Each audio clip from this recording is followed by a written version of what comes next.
Greetings from Scotland, from Balkidder no less, where we've got the open glen, the hills, and all kinds of animals all around me. Even now, you can't see it, but over there is a deer. And I think he's just noticed me pointing at him. So it's getting a bit dark and the midges are out. So I'm going to try and tell the story as quickly and as clearly as I can before it gets too dark. And today's story is a tale of friendship, a tale of love, and a tale of magic. And so, Knight's Tales presents The Kelpie. If we cast our minds back to long ago, on the Isle of Skye, we meet a young lady, a young beautiful woman by the name of Dianiamh. Dianiamh was the daughter of the king of the Isle of Skye, and she had her brother, Ian, who was brave, handsome, and had a shield bearer by the name of Donall. Now, Donall was a young lad, and he was actually in love with Dianiamh and Ian's cousin, Venus. And whereas Dianiamh was beautiful and kind-hearted, Venus, as you might imagine, was vain, beautiful, but cruel-hearted. And we'll meet her along the way. Dianiamh, one evening, was walking along the beach, walking along the sea, and she saw a strange sight. A man coming out of the sea, who was broad-shouldered and tall. His hair was long and white as the surf that broke upon the beach. And because Dianiamh was singing a song, quite a sad and melancholy tune, for no real reason, she just felt the need and she liked the music.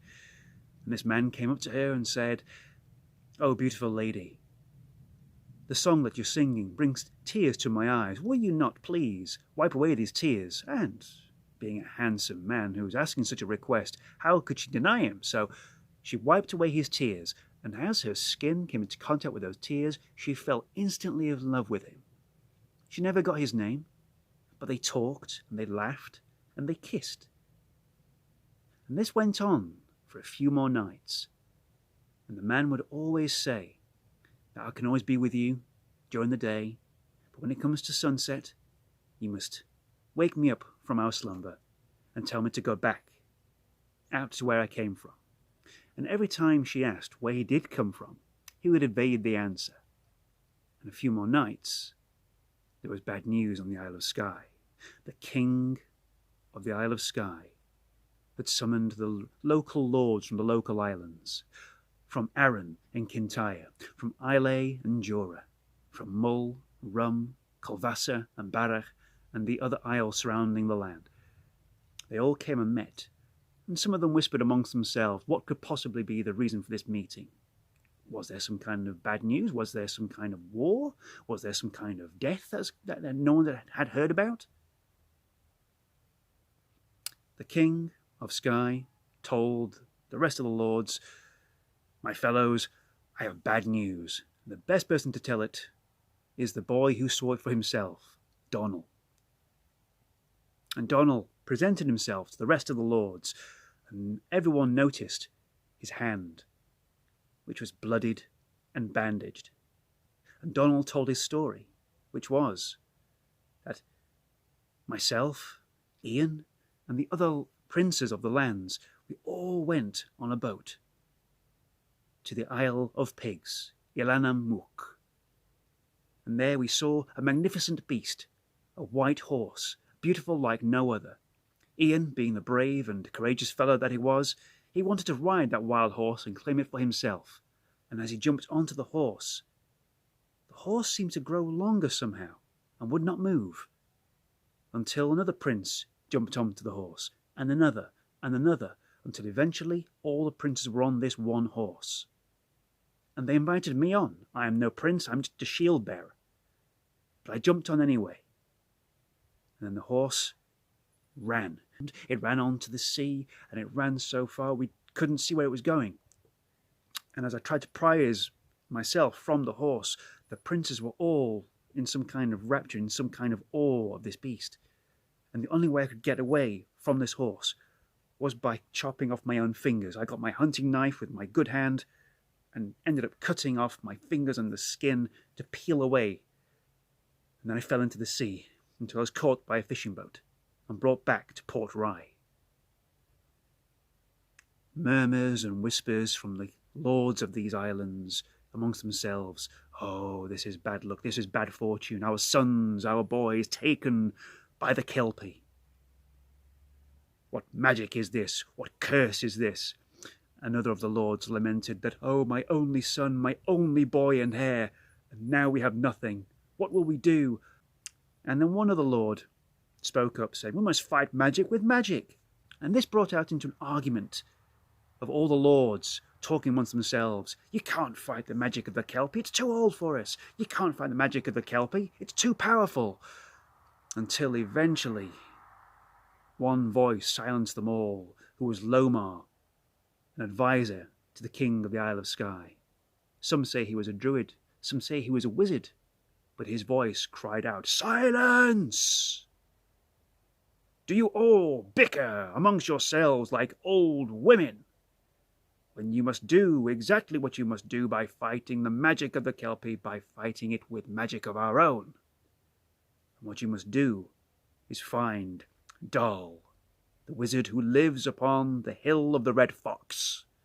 And again, all the lords bickered amongst themselves, saying, no, he's a pathetic old man, he can't possibly do it. What shall we do? It was Donald's turn to shout out, oh, for the love of God, I will go out and see old Donall upon the hill, see if he can help us. And all the lords were stunned that a lowly shield-bearer told them to be quiet. And so they readied him a horse, they readied him some provisions, and they readied him his armour and gave him a sword. Why they gave a sword to a one-handed individual? Either way, Donall didn't ride far, he didn't ride long, but eventually he came upon the hill of the Red Fox and found a hut where indeed there was an old man sat by a fire. The old man seemed to turn his direction but couldn't quite see Donall. And indeed Donall, when getting down from his horse, looked upon the old man and saw that this man was indeed blind. Excuse me, sir, are you Donall, the man of this hill? I am he said. And for what reason have you come? And Donall explained his situation, to which Donall turned to Donall and said, first, you must know of trust, and must know of faith. For me to complete this task, you must have faith in me. Do you have faith? And Donall kind of looked about himself and said, well, I've no one else to believe in. Good, the old man said. Do you see that fire over there? To which Donall did indeed see a fire. Yes, I do. Then you must put your hands inside that fire.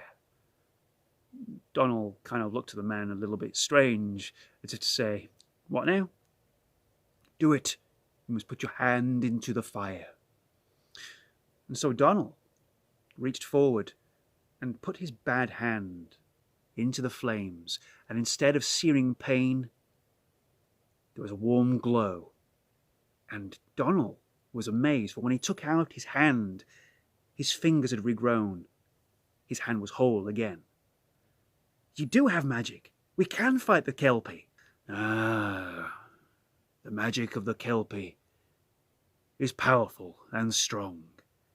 There is only one night, and one night only, we can fight back. We must do this on the night of Samhain, which is a few nights away.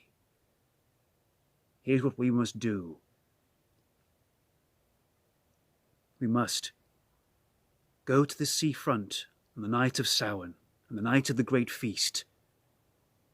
I will go to the sea's edge, and I will use my magic to bring back the princes of the islands. Go.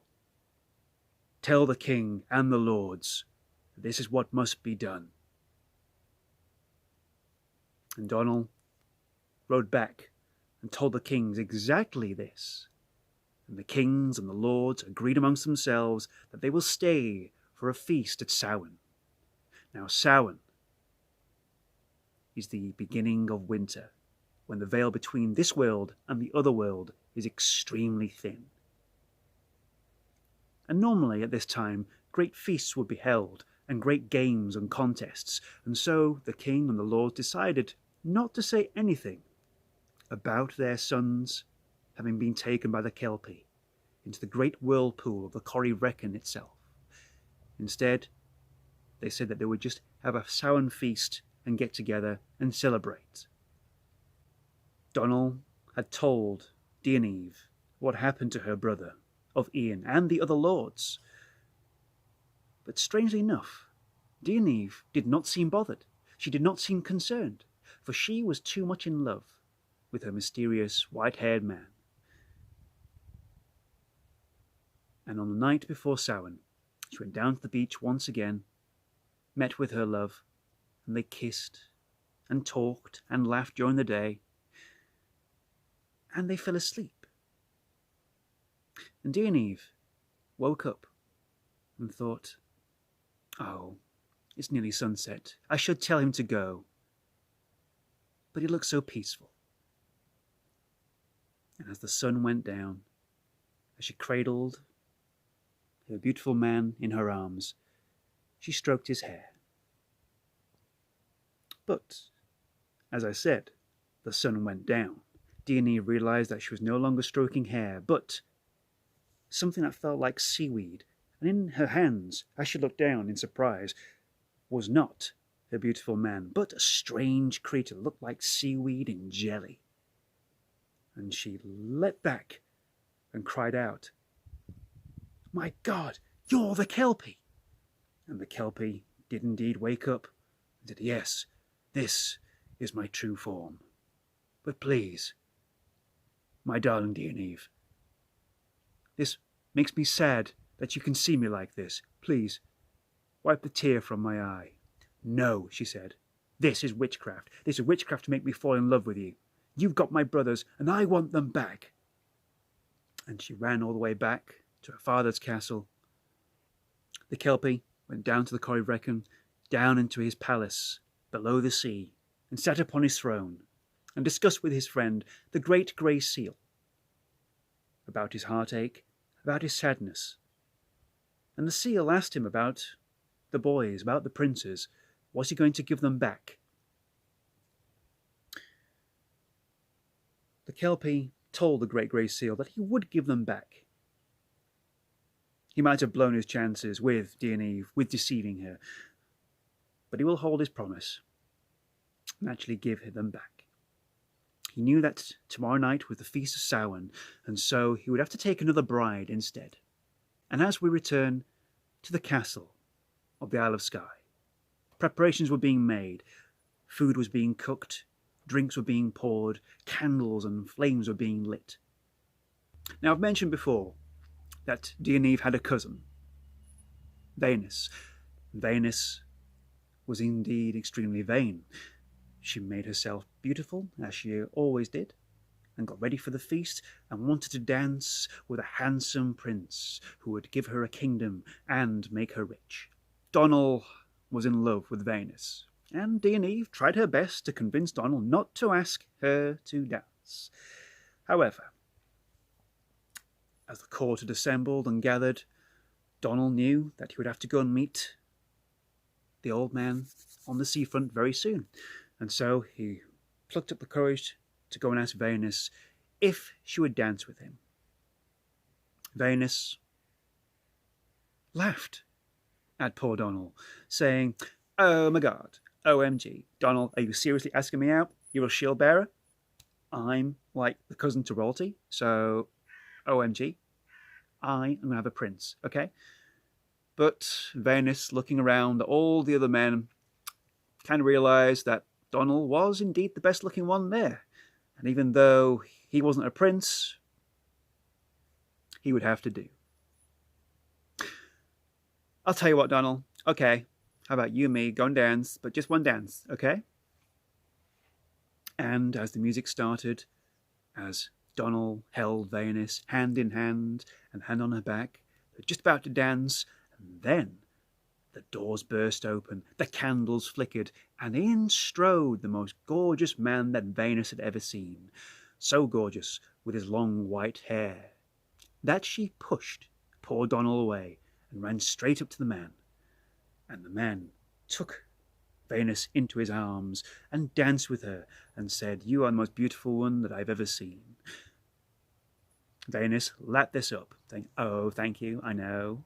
I'm like so gorgeous, and I'm just waiting for my prince." And the man said that, "I think I might be your fellow." And in that instant, he pulled out a coral ring and said, "This is the ring for my bride-to-be. Will you come with me and be my wife?" Venus couldn't believe it. This handsome man was asking her to be his wife. "Oh my God, are you sure?" And the man said, "Oh yes, I want you, Venus, to be my beautiful wife and come with me to my kingdom." "Oh my God, yes, give me the ring, give me the goddamn ring." And Venus took the ring. And the man said to her, "Good, at midnight, come to the edge of the sea, and we will begin our marriage there." And Venus couldn't help herself. She ran away to the bar, got herself a drink, swigged it, and then made her preparations. Donall, seeing this, was heartbroken and was about to walk over to give that good-looking man with the white hair a damn good smashing in the face when Dianiamh stopped him and said, "Look, Donall, trust me, don't interfere. That's the Kelpie. He has my brother and our friends. And it looks like Venus might be getting her just desserts. Don't worry about it. That's for her to learn and understand. But please, do what you told me and go and meet the old man Donall, okay?" Donall nodded, and as it was getting late, he made his way to the waterfront. He guided Donall to the edge of the sea. Donall held out his hands and started whispering words of ancient tongue, of ancient languages, and started pulling his magic from himself. And at this time, the stroke of midnight was indeed coming upon us. Venus ran down to the edge of the sea, not too far from Donall and Donall, and met with her beautiful, gorgeous man, with the ring on her finger. And before she knew it, after kissing this man, everything went a bit dizzy, because instead of the man standing there was a gorgeous white horse, and so she leapt upon the back of this horse, and the horse took Venus all the way across the sea, all the way into the Corryvreckan, and before she knew it, she was diving into the whirlpool itself, screaming her head off, until she emerged in the underwater kingdom, where the Kelpie was laughing, saying, "Ha ha ha ha ha! You are my bride now, and this is your kingdom. But because you are hard-hearted, you will not be my queen. You will be my servant." The grey seal asked his friend, the Kelpie, "So, will you now return the princes, as you had promised?" "Oh yes," said the Kelpie, "we'll send them back." And with one gesture, the great grey seal lifted one of his fins, and a huge wave came up from the Corryvreckan and made its way to the Isle of Skye. At this time, Donall is holding his hands over the sea and saying ancient words. "By star, by stone, and by the sea, I demand that you send the princes back." And upon this moment, on extremely good timing, this huge wave came crashing onto the shore, where before Donall, and before the gathering of the king and the lords of the islands, was indeed the princes, alive and well, coughing water from their chests. And there was much rejoicing. Donall was made a lord and given his own kingdom, given his own land. Dianiamh had even suggested that they marry, not for love, not for lust, but because they were friends, because they were both heartbroken, and that they would live a life of friendship and equality, which they did. And Old Man Donall was given a nice, beautiful home, and made famous for his magic and his power. And as for Venus, well, Venus, some say to this very day, is scrubbing clean the kingdom of the Kelpie to the laughing sound of his friend, the great grey seal.